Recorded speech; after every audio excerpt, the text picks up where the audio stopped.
തൃശൂരിൽ സുരേഷ് ഗോപിയുടെ വിജയത്തിന് പിന്നാലെ നടി നിമിഷ സജയനെതിരെ സൈബർ ആക്രമണം മുറുകുകയാണ്. 4 വർഷം മുമ്പ് നിമിഷ പൗരത്വ ഭേദഗതി നിയമത്തിനെതിരെ കൊച്ചിയിൽ നടന്ന ജനാവലി റാലിയുടെ ഭാഗമായി പങ്കെടുത്തിരുന്നു. ആ റാലിയിൽ നിമിഷ സജയൻ പറഞ്ഞ വാക്കുകളാണ് ഇപ്പോൾ വീണ്ടും വിമർശനത്തിന് വഴിവച്ചിരിക്കുന്നത്. തൃശൂർ ചോദിച്ചിട്ട് കൊടുത്തില്ല, ആ നമ്മളോടാണ് ഇന്ത്യ ചോദിക്കുന്നത്, നമ്മൾ കൊടുക്കുവോ? കൊടുക്കൂല, നന്ദി എന്നായിരുന്നു നിമിഷ അന്ന് പറഞ്ഞത്. അതിനൊപ്പം തന്നെ മുൻപൊരിക്കൽ നടി നിമിഷ സജയൻ സർക്കാരിനെ പറ്റിച്ച കോടികൾ വെട്ടിച്ച ഒരു വാർത്തയും സോഷ്യൽ മീഡിയ കുത്തിപ്പൊക്കുകയാണ്. നടി നടത്തിയ 1,14,00,000-ലധികം രൂപയുടെ നികുതി തട്ടിപ്പാണ് സംസ്ഥാന GST ഇന്റലിജൻസ് വിഭാഗം കണ്ടെത്തിയത്. ഈ സംഭവവും ഇപ്പോൾ സോഷ്യൽ മീഡിയയെ ആകെ ഇളക്കി മറിക്കുകയാണ്.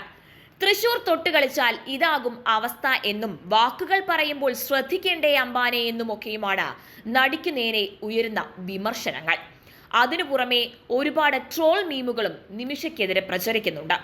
വിജയത്തിന് പിന്നാലെ വികാരാധീനനായാണ് സുരേഷ് ഗോപി മാധ്യമങ്ങൾക്ക് മുന്നിൽ സംസാരിച്ചത്.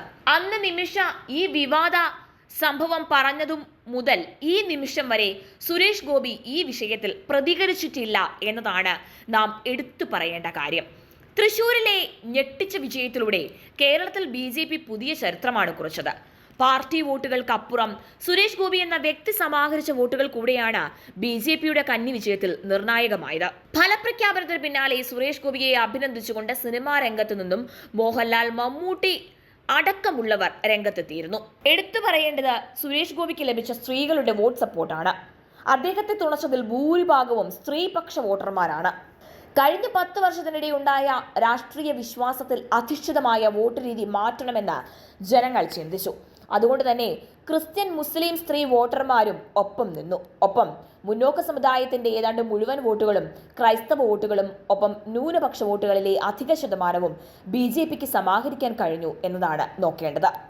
അതിനാൽ മറ്റാരെയും പോലെയല്ല, സുരേഷ് ഗോപിയെ തൊട്ടുകളിച്ചാൽ തൃശൂർ മാത്രമല്ല കേരളം മൊത്തം ഇളകും.